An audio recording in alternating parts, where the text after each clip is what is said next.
Hi there, welcome to the breadboard and another video all about monitors and Raspberry Pi type single board computers. What we have here today is an Ntablet. Now you're wondering, what is an Ntablet? Well, this is what we have right here.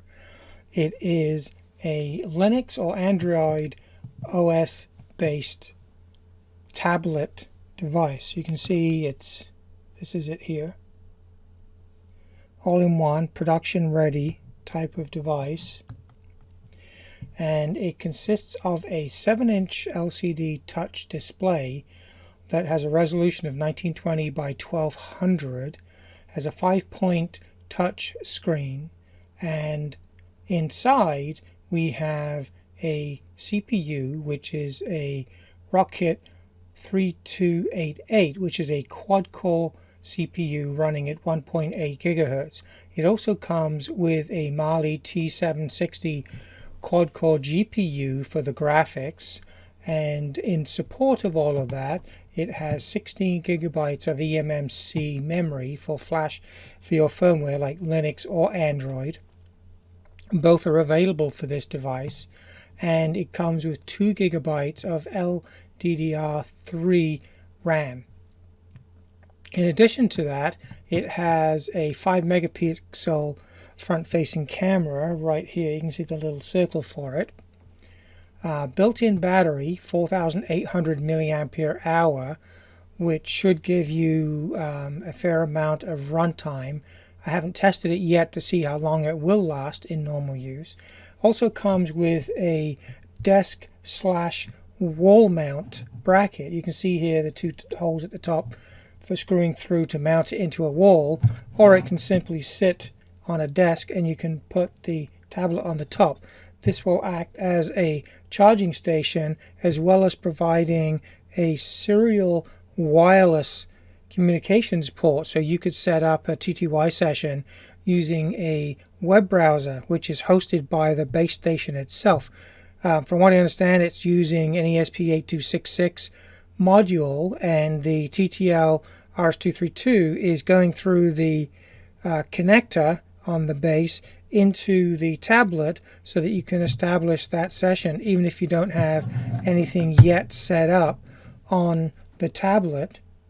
From a Wi-Fi and everything else is concerned, you can still connect to it through here, and you can independently set this part up using a smart device or something like that, because it runs in an AP mode out of the box. You do have a few status LEDs on the front when this is in operation as well.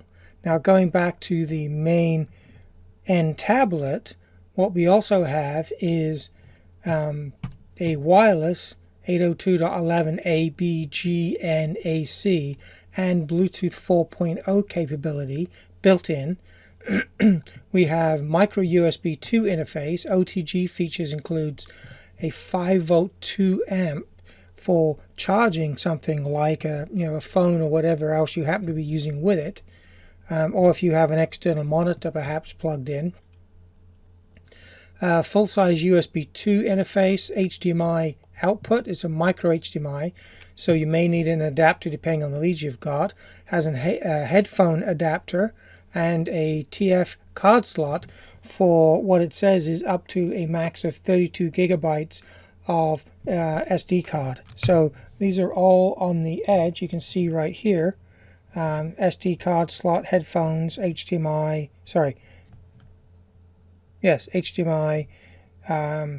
USB, and micro USB. Alright, so they're all there, available. On the top you have volume controls and a power button. There's also a microphone and a reset button. On the far end you have a speaker output, just a mono speaker, and on the bottom we have locating holes for mounting into the dock and a series of pads for making electrical connection onto the dock when you are using it there. And the way that goes, it's got also magnetic characteristics, so when you drop it on, it is pretty secure. You can even have a slight, just a slight forward tilt. You can see there's a slight, well, you can't see, but I can feel a slight grip with the magnetics. You know, it'll even hold the base there, right? That's how good it is. When it's connected, of course, you've got the indicator that it's on. The device is booted up here now, and you can see we've got our Linux Debian loaded up, ready for use. What else comes with this device? You get a cable that allows you to connect to a GPIO extension header for development purposes. This is not breadboard ready, but you can plug in jumper cables straight into these dual pin array. Gives you some GPIO pins, I2C and SPI bus as well. And the way they work is you unscrew the back here. That gives you access to the CPU module and also some connectors that come out of a very fine gap here to connect with this ribbon cable to the GPIO. This allows you to do a certain amount of development work with the display without having to rip it all apart or anything like that. You can also see it's quite susceptible to picking up fingerprints on the display, but that's okay. I guess that's just the nature of that kind of display. I think I turned it off. Now, this currently is a Kickstarter project, and if you want to get one of them, there's still quite a few days. I think it finishes in the end of the first week of January or thereabouts, mid-January. And I'll put the date up when it's finishing on the screen. But it's got some discounts right now that will allow you, if you take it during the Kickstarter time period, will allow you to get these at a better price than when they go full production. What else is in here? Let's have a look. What else have I told you? So we've got the serial port, which is included in the docking base, which I've already told you. We've got GPIO. It's got 500 milliamp supply coming out on the cable to this connector. One I2C, two UART ports, one SPI port, one PWM output, and one ADC input. That's all via this connector right here. The power supply charging dock, it comes with a mains adapter. This is just a cable going to the mains, which the whole power supply is built into here, and it will charge the dock. It will take anything between 90 and 230 volts, and so you really don't have to get anything else in order to get this up and running. So this, as I said, this is a Kickstarter, but one of the key things about this right now is they do have, as you can see here, legitimate prototypes and production models all ready to go. Unlike a lot of Kickstarters that we've heard so much about in the past, where they've just been complete shams, this one seems to be pretty much ready. This has got no bodging. I was not told of any specific prototyping features that may be left in here, so as far as I'm aware, this is all full production level, and they're running the Kickstarter so that they can probably improve production, get all the initial quantities made up, and get the word out there and get people using these. It's designed as a development platform, although you could just use it as an HMI, human machine interface, if you wanted to. It will happily run things like Node-RED, MQTT, Home Assistant, Docker Station, Docker containers, and things like that. And with having the 2 gigs of RAM and the 1.8 gigahertz quad-core CPU, it should be more than capable of handling it. Now, the main connectivity for this is via wireless, so if you are using it that way, obviously you would be able to unconnect it from the docking station, walk around your home, office, industrial area, wherever you've got this thing set up for, and still be able to continue using it. But if you are using it as a gateway hub kind of thing where you're doing workflows as well, you may not want to really wander around with it, or you may want to have your Node-RED and MQTT central control on maybe a different device and use this as the host. But as I said, it is a development platform. One of the other things is it is completely open source. All of the schematics, all of the data sheets for every major component in here, including the display, the CPU, the GPU, the camera, everything is all available via their website. They do have some sample applications. They do have a Linux distribution, which is a very similar to Raspbian in many ways, and they do have a WirePi drivers available for use with Node-RED and Node.js already as well available. And they do have a set of example projects, one being, for instance, here, this came with the display, with the touch screen. It allows you to connect a physical Ethernet adapter using the GPIO cables. This is a SPI-based Ethernet module, and so you'll be able to hardwire it to something. Now, this doesn't fit inside the tablet. You would use these GPIO cables and have it outside. But as I said, it's a development platform, so it allows you to experiment. And because all of the circuit diagrams and build and models and everything are all open source and available, you could use that to design your own module, maybe a slightly deeper case, put in, extra GPIO, extra communications devices, etc.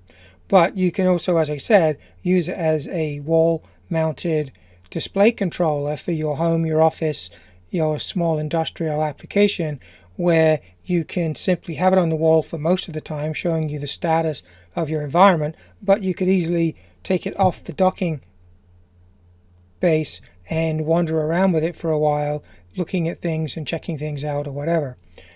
Because it is a full Linux-based distribution on here, there's nothing to stop you loading up your own applications, Node-RED workflows, OPC UA, Modbus, and a whole slew of other things. And as I said, you can also load up Android if you really want to be able to do Android type of development work on here as well. I think the primary push for this, though, if you look at the videos that came on Kickstarter and things like that, the development team really didn't want to have a platform that was wholly tied to Android. If they did, you could just simply buy one of the numerous available Android-based tablets that are relatively cheap on the market and just use one of those. They wanted to have something that is available to use with Linux and Android, primarily Linux, and so they developed their own with a mind to being fully open source and also being able to run basically the same software as you would be running on a Raspberry Pi. It doesn't have the same amount of I/O capability, of course, but it does have enough to experiment with, and you could develop your own modules for this as well, because the I2C and SPI are brought out via this cable, and you could make your own expanded modules for it for application specific use. So right now you can get a lot more details. I will provide links to Kickstarter. On Kickstarter they have the number of different pricings right now. Let me see, just gonna go up here a second. You can get your own one of these Ntablets for right now. There are availability of the $299 pledges. This is sort of like the entry level, where you're getting the Ntablet. They're saying 50% off. $300 that's Canadian, not US or anything. Is not a bad price at all for getting everything all in. I mean, if you look at a Raspberry Pi, you're going to pay close to $100 Canadian for the Pi itself. You're going to pay close to $100 or more for a 7-inch touchscreen display. Then you've got to add a case. You've got to add power supply. And then what you've got here is all of this included in. Now they're saying this is 50% off. I think that at $600 that might be a little bit expensive. So I think at the end of the day you might find that coming down a little bit. But right now, like I said, for the Kickstarter, $300 gets you in. That gets you the Ntablet that you see here, GPIO adapter, the charging dock, and an instruction manual. And most of their instructions, way better, are online. Unlike a lot of projects I've seen, they do seem to have a lot of information on their website, and I'll provide a link to it so you can go look yourself.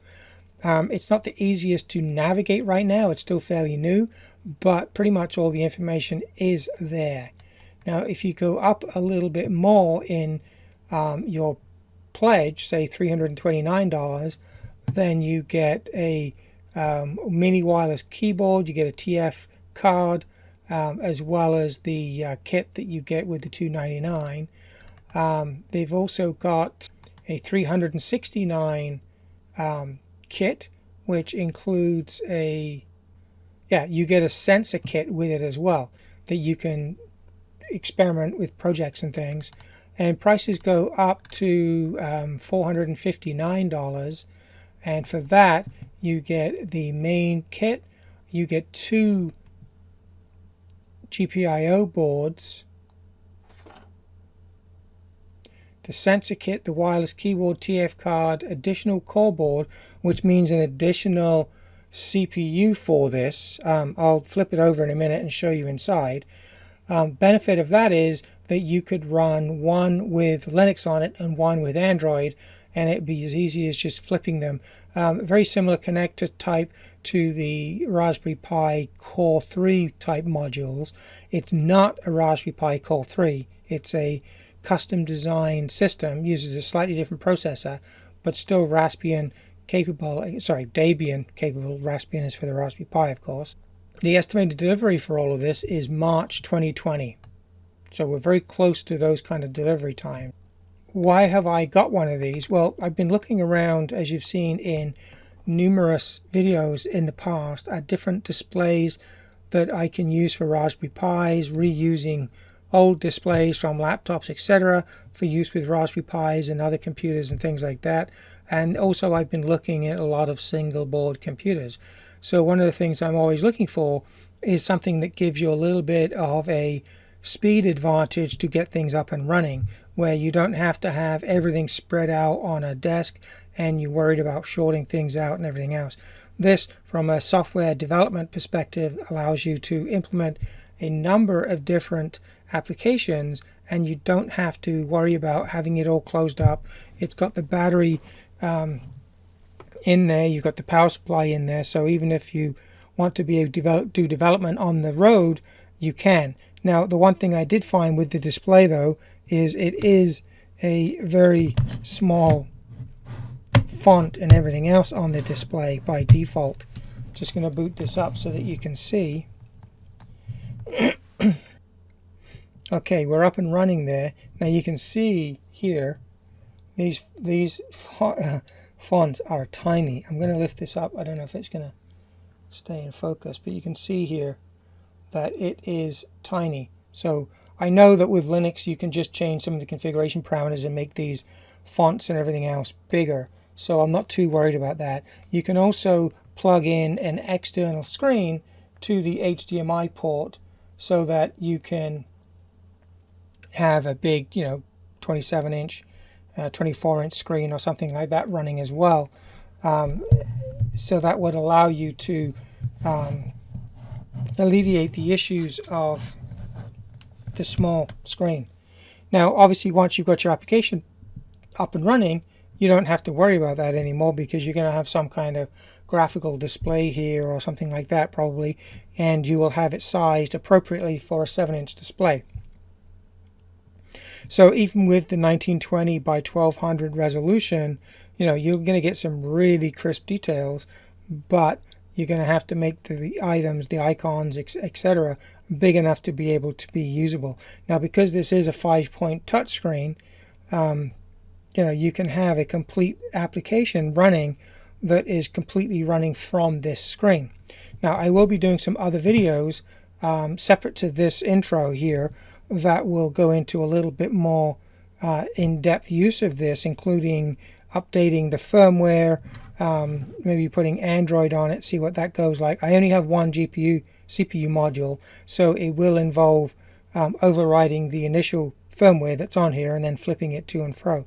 But because it uses the same basic mechanisms as you use to program a Raspberry Pi core module, then you can make a backup of one, and so it's easy to put something else on there. When you're done with it, you can flip back to the one you were using before. Obviously, because it is via the USB 2 port, then it will take a little while to load it up and bring it down. You're probably talking like 10 minutes or something like that, I would imagine. But you're not going to do that very often, I wouldn't think. And to have that ability to quickly recover is a good thing. So what else can I say about this? It feels like a fairly solid build.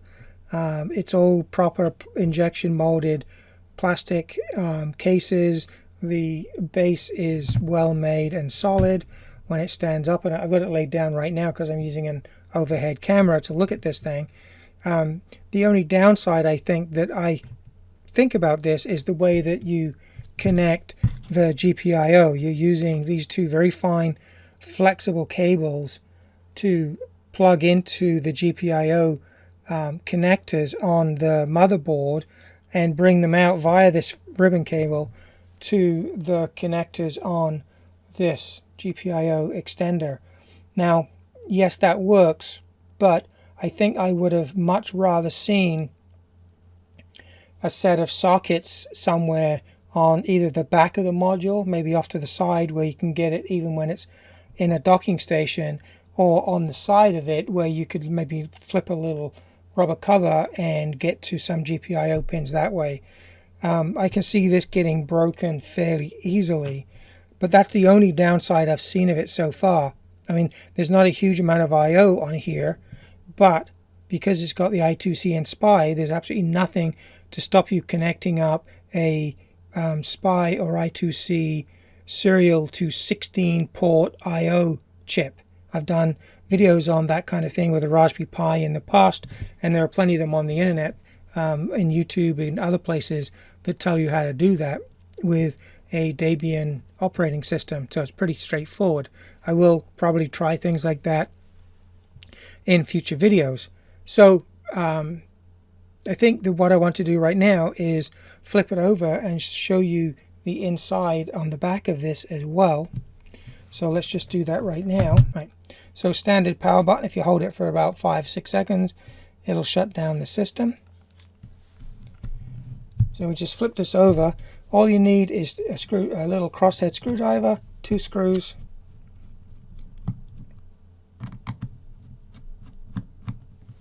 Lift it out.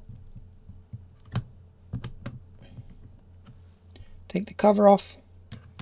And here we have the main core module. So we've got 2 screws holding it in place securely. So we'll just release those.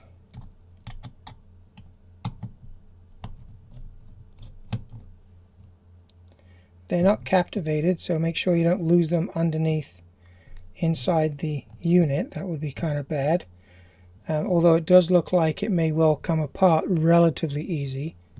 I haven't tried that though. And the module flips out just like on a Core 3. And there you have it. So very little loaded on this side, probably power and things. And we've got the main CPU, RAM, and GPU on the top side here. And what we have in here is this is a connector going out to the LCD display. Looks like we've got a power connector over here, probably for the battery. We have 2 connectors here that are for this I/O ribbon cable that we have. If I can get it up off the bench. Right, so these would just plug in here and here. You can see they're quite long enough to come outside the unit and have it sitting off on the side when you want to play with some development hardware and things. There's not going to be much space inside of here because you've got the space here for your processor module, and what's going to be in here is going to be the battery, and then the screen is of course right across the front. So let's just pop this back in. Now you can easily plug in an external keyboard because you just drop in a little like here I'm just dropping in a wireless adapter for a keyboard mouse kind of contraption. And I have my all-in-one keyboard mouse here. So now that will be enabled. And I should be able to, yep. Okay, you can see me dragging out some areas here. Or I can fire up a applications. You can see tiny fonts. So there you go, using the wireless connectivity to the internet. Quite happily, nothing else connected. Let's go to www.thebreadboard.ca and let's just play one of the videos, which is linked in through YouTube. Should be able to get some voice in just a moment. Not sure why my internal speaker is not working right now.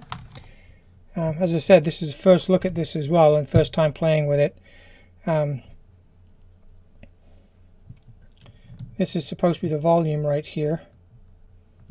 Might be something to do with the configuration that I haven't set up yet. I will have to investigate. We will go into details of that as well when we're playing with the unit in another video. But yeah, the quality there is quite nice. It's quite happily, it's not dropping any bits or anything like that. So there we go. That is the Ntablet, an open source Linux Android based development platform with a 7-inch display and 5-point touch, built-in camera, 2 gigs of RAM, 1.8 gigahertz quad-core CPU, GPU quad-core, and 16 gigs of eMMC flash memory. So quite a nice deal at the moment on Kickstarter for $299 Canadian. So go check it out and look forward to some more videos to find out what else this can do. And I will see you in the next video. So remember, it's only short period of time, beginning of mid-January when the Kickstarter ends, so get in there while you can and have a look. If you like it and you want one, then you can get one for yourself. Right now I haven't played with this enough to say whether I would wholeheartedly recommend it or not, but my initial impressions are that if you want a ready-built computer, small form factor, and you're planning on using it for something like a control interface, small development platform equivalent to something like a Raspberry Pi, but obviously with more RAM, and same kind of horsepower as the newer Raspberry Pi 4s, but it's already completely enclosed in a case, comes with a docking station and everything else, then I would suggest that you give this one a serious look, because the price it is right now on Kickstarter makes it very comparable to what you would have to spend to buy all the individual bits for a Raspberry Pi to be doing the same kind of thing. So check it out, and if you have any questions, let me know. I will be doing some more videos on this, so if you have a few things that you'd like me to try, please leave a comment in the comment area below the video on YouTube, and I will see what I can do. If there's a few popular themes that people are asking me to try, then I'll do that. I will be loading up Node-RED, MQTT, and Haspian, Has.io, like home automation software and things to try on this. And we'll see how well that goes, and set things up to automatically start on power up, etc., etc. And I think right now what I've seen is it's going to be working relatively easily.